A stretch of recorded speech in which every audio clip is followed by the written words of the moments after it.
Our portfolio websites are sometimes the first impression a potential client gets from us, so we need to make sure that we're putting our best foot forward and turning that potential client into a paying client.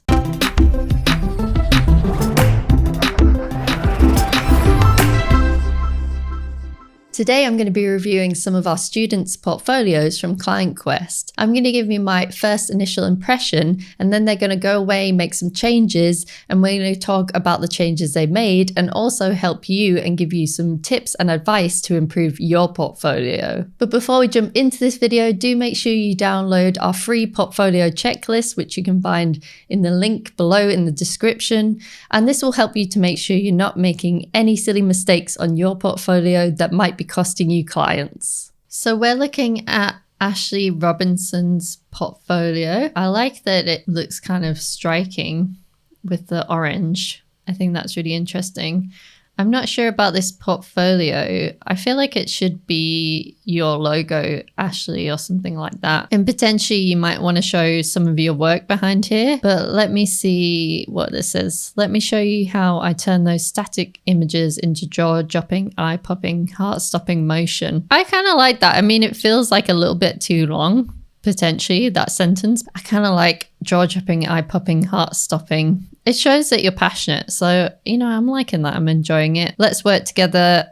I'm sort of hoping that this takes me to a contact page. Excellent. Excellent. It does. That's great. Yeah, this is really good. I love that you have testimonials. Really, really good. I think you've done a great job on that. I would put a picture of yourself here for sure. So to me, having this header and subheader, it kind of makes me think that you're trying to reach a direct client. So it'd be interesting to know if that is what you're trying to do. That's the impression that I get, because when you're trying to attract people that don't really know much about motion design, you might put these kind of things. Whereas if you're an agency, you probably just want to get straight into the content. Because you already know that you have a need for a motion designer. So let's take a look at this first project. I kind of feel like your first project should always just be your show reel.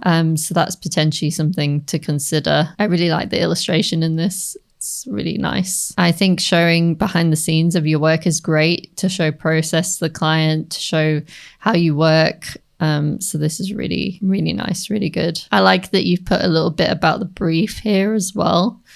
I think that's really cool. Okay, and the next one's a show reel. I quite like that you can click through. I wouldn't necessarily put the years. I mean, because you can see here it says 2019 and then it says 2018 here. So now I'm like, okay, cool. Is this your 2018 or your 2019 reel? Where if you just had show reel, then we wouldn't really care about that.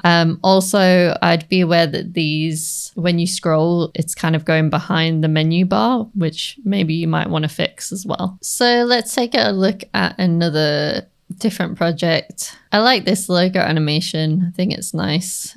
Hand drawn as well. It shows you that you can do different things. I think that you've done a pretty good job on, you know, showing some of the behind the scenes. I might be tempted to put a little bit more process or, you know, sketches and stuff like that in here.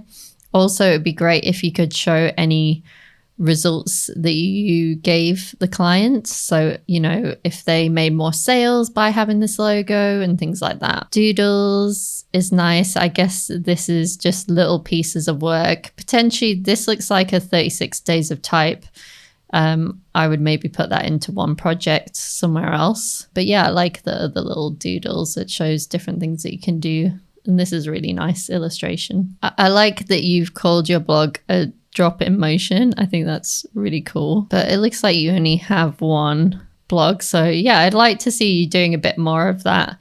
And maybe you could also, you know, use some of this for posting on Twitter and things like that as well. I like that you've wrote, I suppose you want to know a bit more about me, yeah? Like it's a bit, you know, it's casual and it's how you talk and we get to know a little bit more about your personality. Design P is our dogs. I think that's cool. I like to know a bit more about you. And I think it's really nice that you have the testimonials here. And also I can easily find your email. So yeah, I think that's great. So just maybe a few things to tweak on there. But otherwise, I think you've done a great job. So my initial thoughts on this website is like, wow, it looks really cool and like quite eye-catching. So well done, Drysen, for that. I think it looks cool. I like how you've explained to us how you say your name.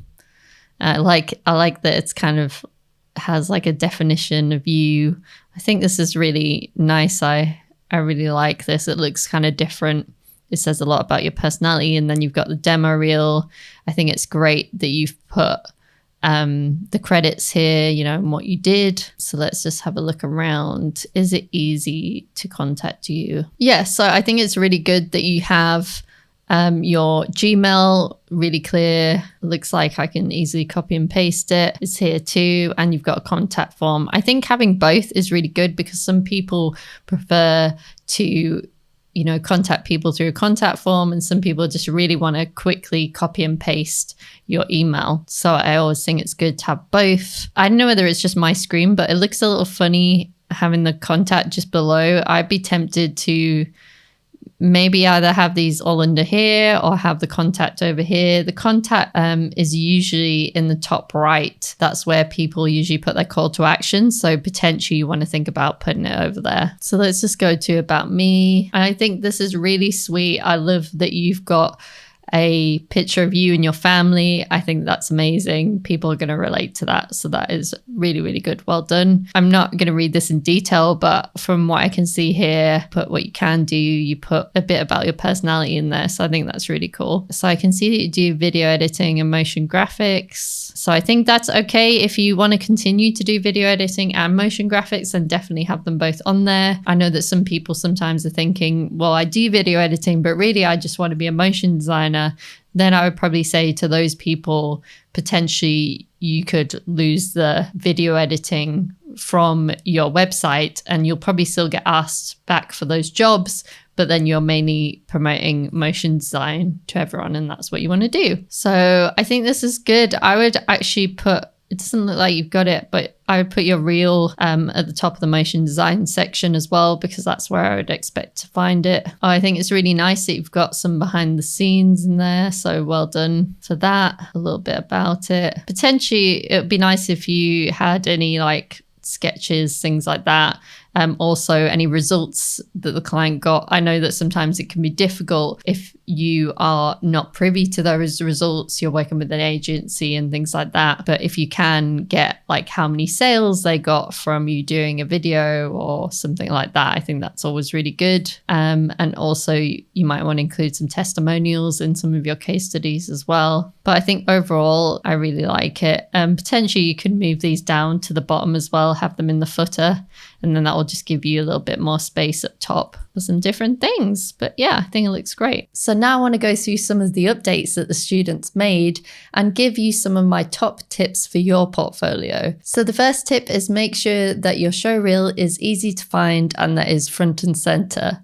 We can see that Ashleigh and Drysen have changed where their show reel is, so it's much more easy to find, which is really, really good. My second tip is make sure that it's easy to contact you. The amount of times that I get portfolios from motion designers and I can't find their email anywhere is crazy. So really, really make sure you can find your email very quickly on your website. The best thing to do is to put the contact information in the top right hand corner, because this is usually where you would find most call to actions on websites. So we can see that Drysen has changed his contact. Before it was in the top left and now he's changed it to the top right. On Ashleigh's contact page, she also added a picture of herself, which I think makes it much more personal and is definitely a preference of mine. So I would advise you to always have a picture on your about page on your website. So it's great to see that Drysen has also included some testimonials on his pages. So I always recommend to have testimonials on your website, because this shows that you have worked with clients before and they've enjoyed working with you. This is really half the battle as a freelancer. People want to know that you're good to work with and that you're reliable. So having testimonials on your website is an easy way to do that. Here's another quick tip. When you're asking your clients for a review, make sure you get a review for LinkedIn too. So you just email your clients asking for the testimonial, but also request on LinkedIn for the review as well. And they can write the same thing in both. That's absolutely fine. If you want to learn how to improve your showreel, make sure you check out this video next. And don't forget to download the portfolio checklist below to make sure you're not making mistakes on your website that could be costing you clients. I'll see you next week for more tips and tricks on the business side of motion design.